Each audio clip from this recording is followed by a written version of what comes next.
You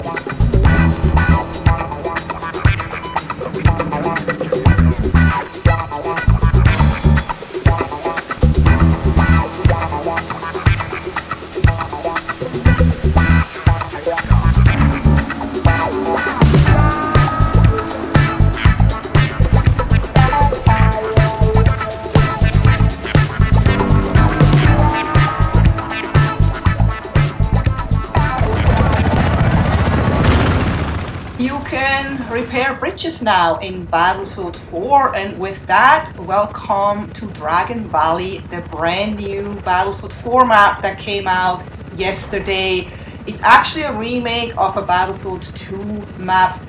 I never played Battlefield 2, so I can't really compare, but I really had fun playing this last night. So here you can just kind of see from the top this huge castle or temple here in the middle, which actually is really authentic. I've been to Japan and it actually brought back a lot of memories for me.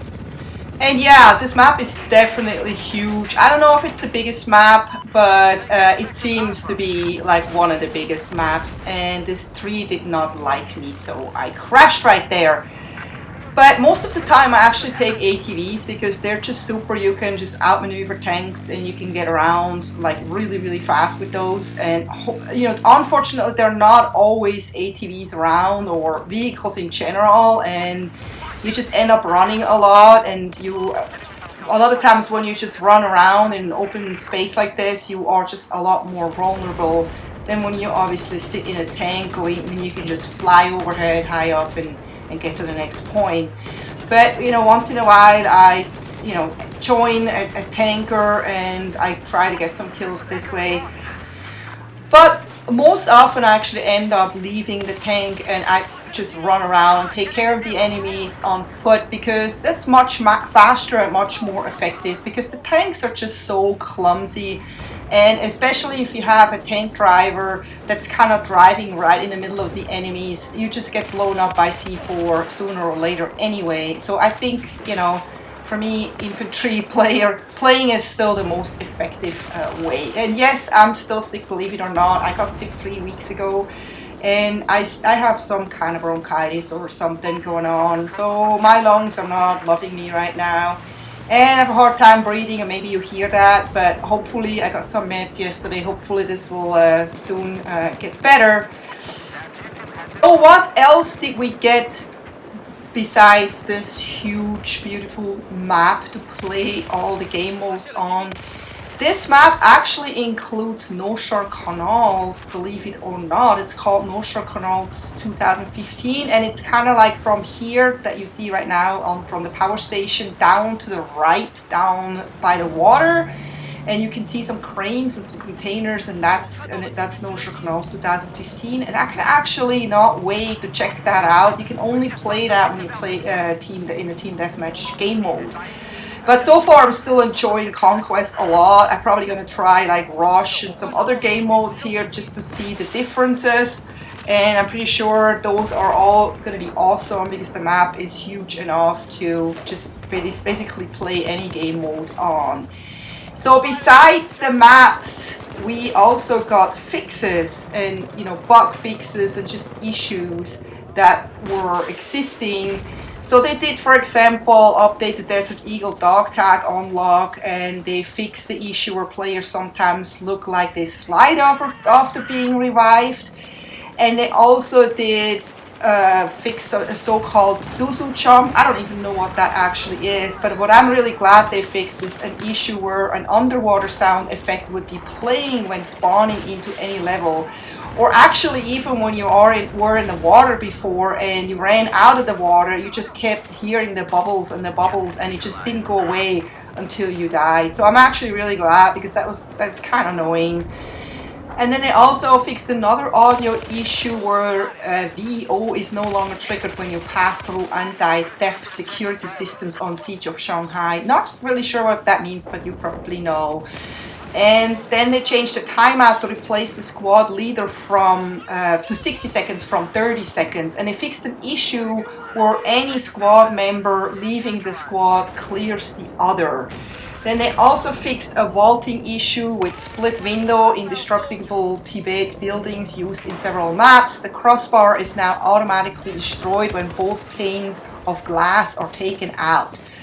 And on the consoles, they added a year 2 credits to main menu. Then they fixed some PC issues where the pause menu would reopen after hitting escape.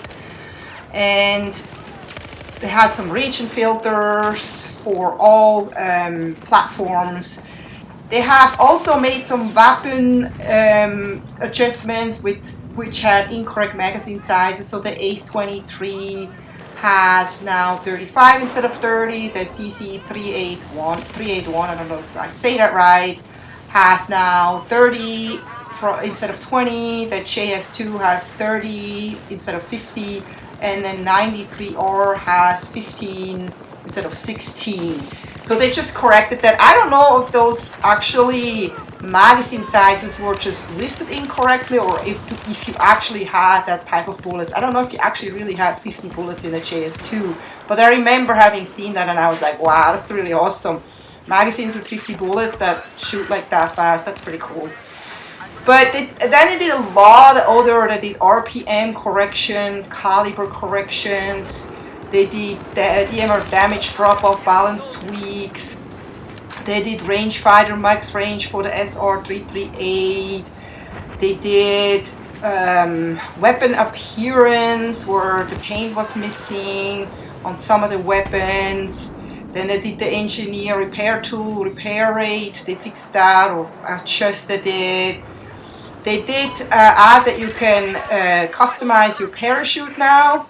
I don't know how important that is, but I gotta actually kind of pay attention to that. And they did some damage adjustments and poison arrow improvements and so on. So they did quite a lot of things. They made a lot of adjustments. I just hope it's not, doesn't negatively impact some of the gameplay or some of the weapons, because I remember so many times when they did patches, I had a favorite weapon. I was super stoked about it. I did amazingly well with it. Then they did a patch and they kind of nerfed the gun, or they changed the bullet drop off or the recoil or something. All of a sudden my awesome gun was like weaker or not as accurate anymore, and then I had to find another awesome favorite gun. But as you can see, I'm playing here with the MTAR, and the A91 is still one of my absolute top favorite weapons, and I actually played the first few games in Dragon Valley with a super weird lag. It was, I don't know, I didn't really notice it like in the first match. I was just kind of thinking it was weird because I was like shooting people clearly and they shot me afterwards and they still got me when I was thinking that I should have gotten them for sure. And then I realized and noticed that there was a lag, so every 2 seconds it was jumping. And I was with such an awesome team and I just hated to go out, so I played a couple more matches, but then I just couldn't take it anymore. I was like, this is no fun, because every time you're trying to shoot someone and you don't get them because they're like 2 seconds ahead of you, or maybe 1 second ahead of you, which makes a huge difference. If you jump or if you lag in the moment you get shot at, you have like no chance to get that kill. But as soon as I went out and got into a different server, things went smooth, everything worked as expected. I had amazing games and, you know, I just enjoyed myself very much. But you may think that this map is a little milky here. I don't know if you see that, I don't know how it looks on TV because I play on a projector and this is recorded on a game capture device. But I had to actually turn the brightness up to 100% because I just couldn't see anything in the dark areas, in the tunnels, or, you know, inside the houses. It's not that I didn't see anything, but I just had a really, really hard time seeing the enemy or seeing the enemy early enough. So this works for me, even though it doesn't look as nice maybe as it could. But anyway, I hope you enjoyed this little first review of Dragon Valley, and I hope to see you next time. Maybe I'll be healthy by then and my voice is gonna sound a lot better. Take care and happy gaming. Bye bye.